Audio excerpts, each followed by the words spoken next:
Alex et les monstres. L'arrivée de Monsieur Flat. Texte. Jaume Copons. Illustration. Liliana Fortuny. Titre original. Arriba el Señor Flat. Traduit du catalan par Ian Eriksen. Copyright 2018. Tout droit réservé. Crack Boom Livre est une marque de commerce appartenant aux éditions Chouette 1987 Inc. Avec la participation du gouvernement du Canada. Tournez la page lorsque vous entendez ce son. 1. Quelle journée! Où tu ranges ta chambre, où je jette tout ce qui traîne, me crie ma mère. Cela fait à peine 5 minutes que je suis levée, et voilà que ma mère entonne déjà sa fameuse chanson « Range ta chambre ». Je l'entends de la cuisine pendant que je déjeune. Je souris parce que j'ai trouvé la meilleure chose à lui dire. « Maman, si tu veux, je la range tout de suite. » Elle ne dit rien, bien sûr. Nous savons tous les deux qu'il est l'heure d'aller à l'école. « Je vais la ranger à mon retour, » dis-je pendant qu'elle ronchonne.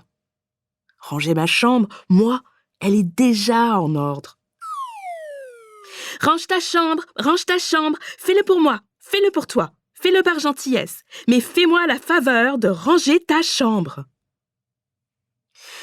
À vrai dire, l'obsession qu'a ma mère de me faire ranger ma chambre n'a aucun sens.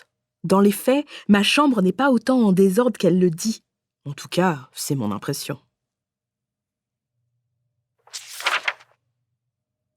La journée a commencé sous les cris et ça ne s'améliore pas.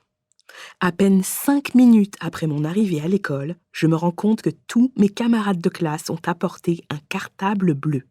C'est quoi tous ces cartables bleus, Lydia? Oh, Alex, parfois on dirait que tu tombes de la lune. Ça va, d'accord, mais tu m'expliques, oui ou non? Enfin, Lydia m'explique que la maîtresse nous a demandé d'apporter toutes nos productions écrites de l'étape. Mais quand a-t-elle dit cela? Et comment se fait-il que je n'en sais rien? C'est le genre de truc qui m'arrive tout le temps. Et Lydia, qui est toujours à son affaire, semble prendre plaisir à me voir pris au dépourvu. Tu ne l'as pas noté dans ton agenda? C'est que je l'ai perdu au début de l'année. Mais Alex, c'était annoncé sur le calendrier de la classe. Comment est-ce que je pouvais savoir que nous avions un calendrier?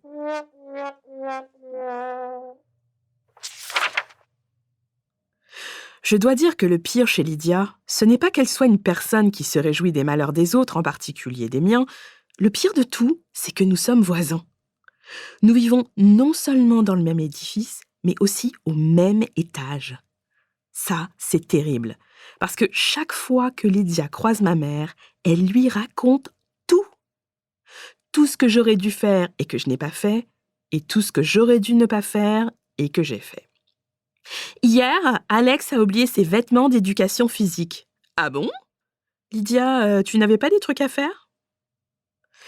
Quelle journée! D'abord, ma mère et sa petite chanson sur le ménage de ma chambre.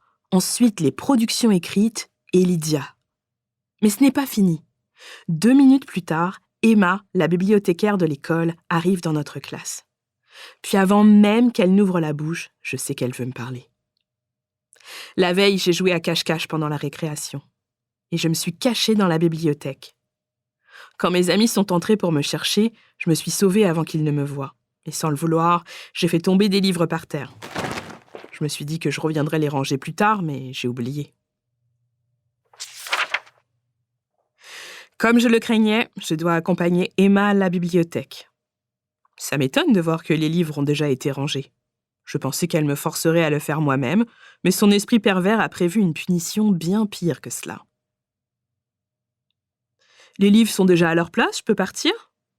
Je les ai rangés moi-même. Pendant ce temps, je n'ai pas pu faire ce que j'avais à faire. Tu vois où je veux en venir? Non. Hier, je devais mettre de l'ordre et nettoyer l'entrepôt de la bibliothèque, mais je n'ai pas pu. Et tu sais qui va m'aider? Non, oui, moi? Allez, devine.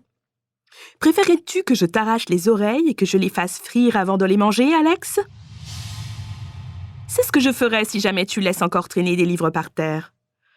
Vu comme ça, je préfère remplir des boîtes. Ma corvée consiste à mettre plein de livres dans des boîtes de carton. Ensuite, je dois empiler ces boîtes près de la porte. Je trouve cela vraiment injuste. Je travaille un bon moment dans l'entrepôt. Sais-tu à quel point ça peut être lourd, une boîte pleine de livres? Et il n'y en a pas qu'une seule, non. Il y en a 2, 3, 4, 5. Et rendu à la 6e, j'aperçois une créature en peluche orange de taille moyenne. Même si elle est couverte de poussière, je la trouve rigolote. Elle a une grande bouche et de grands yeux. Si elle était à 4 pattes, elle ressemblerait à un chat ou à un chien. Mais de la façon dont elle... Nous espérons que vous avez apprécié cet aperçu. Pour continuer à écouter ce livre audio sur Google Play Livres, utilisez le lien dans la description de la vidéo.